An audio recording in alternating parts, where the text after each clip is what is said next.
اب یہ قرآن جو نماز پڑھی جا رہی ہے، تلاوت کی جا رہی ہے مسجد کے اندر، تراویح جو پڑھی جا رہی ہے، تو یہ ہر مسجد میں ہو رہی ہے، لیکن ہر مسجد کا اس طرح سے آئے اور ہر مسجد والا یہ چاہے، ہر ایک قاری یہ چاہے کہ میں اس طرح سے لائیو آؤں، اور جو لائیو آ رہا ہے تو اس ٹائم پہ دنیا نماز پڑھ رہی ہے، آپ کے لائیو آنے کا فائدہ کیا ہے؟ آپ بھی نماز پڑھیں، دنیا کو بھی نماز پڑھنے دیں۔ عبادات کے اندر ایک نیا ٹرینڈ ہمیں نظر آنا شروع ہو گیا کہ بہت سے جگہوں پہ تراویحیں ہو رہی ہیں اور عبادت ہو رہی ہے اور وہ ایک لائیو اس کو دکھایا جا رہا ہے۔ کیا سمجھتے ہیں کہ یہ ایک درست عمل ہے، صحیح ہے؟ اس میں دو باتیں عرض کروں گا۔ دیکھیں، ایک تو جو چیز ہے نا، یعنی کہ کچھ قراء کی واقعتاً تلاوت سن کے بہت مزہ آتا ہے، اور ان کی تلاوت ایسے ہمیں عام ملتی بھی نہیں ہے۔ میں نام بھی لے دوں، قاری ابراہیم میر محمدی صاحب، میں ایک مزہ، ایک لطف آتا ہے ان کی، یعنی ایک تعمق ہے، ایک تدبر ہے، اور ایک تجوید کا اہتمام ہے۔ لیکن ایک آج کل جو ہمارے یہاں ایک چیز چلی ہوئی ہے نا، وہ یہ ہے کہ مساجد میں، اللہ ہمارے حالوں پر رحم فرمائے، کہ ائمہ حرم کی زیادہ تر نقالی ہے، اور فلاں جگہ جی معقلی کی طرز ہے، فلاں جگہ جی شریم کی طرز ہے، اور فلاں جگہ فلاں کی طرز ہے۔ دو رکعتوں کا بعض اوقات جو ہے وہ چل رہا ہوتا ہے کہ جی فلاں طرز میں 2 رکعت، فلاں کی طرز میں، مشاری کی طرز میں 2 رکعت، فلاں کی طرز میں۔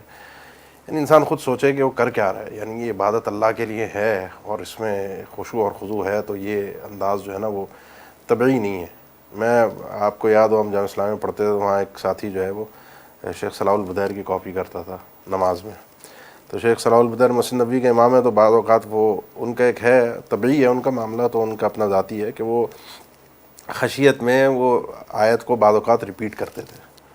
وہ یعنی اس کے پیچھے میں نے ایک دفعہ نماز پڑھی تو سورہ اخلاص وہ پڑھا، قل هو اللہ احد اللہ الصمد لم یلد ولم یولد لم یلد ولم یولد ولم یکن لہ کفوا احد۔ یعنی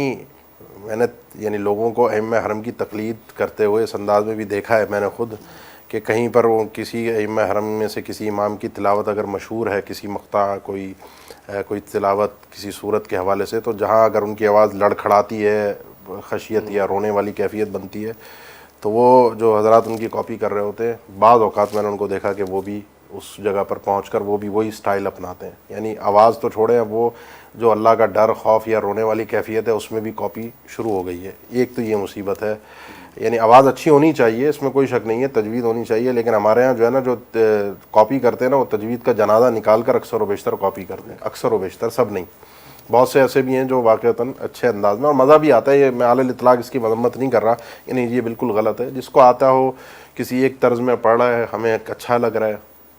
شیخ شریم کی طرز میں کوئی پڑھ رہا ہے، ایک اسلوب میں پڑھ رہا ہے، چلو، اور اچھا پڑھ رہا ہے تو مزہ آتا ہے۔ لیکن ایک کھیل بنا ہوا ہے اور وہ پڑھ بھی صحیح نہیں رہا، وہ اس کی تجوید کا بھی جنازہ نکال رہا ہے اور آواز بھی آگے پیچھے کر رہا ہے، اس کو لگی ہے کہ میں کسی طرح، اور پھر اس چیز کو اب ہر مسجد کے حوالے سے ایک نمایاں کیا جا رہا ہے کہ جی وہ اس کو فیس بک پہ جو ہے وہ لائیو دکھایا جائے۔ اب عام طور پہ آپ دیکھیں، یہ عبادت کرنے کی ہے، دیکھنے کی نہیں ہے۔ بالکل، یہ عبادت جو ہے وہ سر انجام دینے کی ہے۔ اس کو دکھا کر، اب ہم یہاں بیٹھے مثال گفتگو کر رہے ہیں، تو یہ گفتگو سنانے کی ہے، تو یہ پیغام پہنچانے کا ہے۔ اب یہ قرآن جو نماز پڑھی جا رہی ہے، تلاوت کی جا رہی ہے مسجد کے اندر، تراویح جو پڑھی جا رہی ہے، تو یہ ہر مسجد میں ہو رہی ہے۔ کوئی خاص مسجدوں، مکہ ہے، مدینہ ہے، حرم کی بات ہے، تو چلو وہاں کا ایک سما ہوتا ہے، وہاں انسان دیکھتا ہے، وہ روح پرور مناظر ہوتے ہیں، اس کے ایمان پر اثر انداز ہوتے ہیں، اس کے ایمان کو بوسٹ ملتا ہے۔ لیکن ہر مسجد کا اس طرح سے آئے اور ہر مسجد والا یہ چاہے، ہر ایک قاری یہ چاہے کہ میں اس طرح سے لائیو آؤں، اور جو لائیو آ رہا ہے تو اس ٹائم پہ دنیا نماز پڑھ رہی ہے، آپ کے لائیو آنے کا فائدہ کیا ہے؟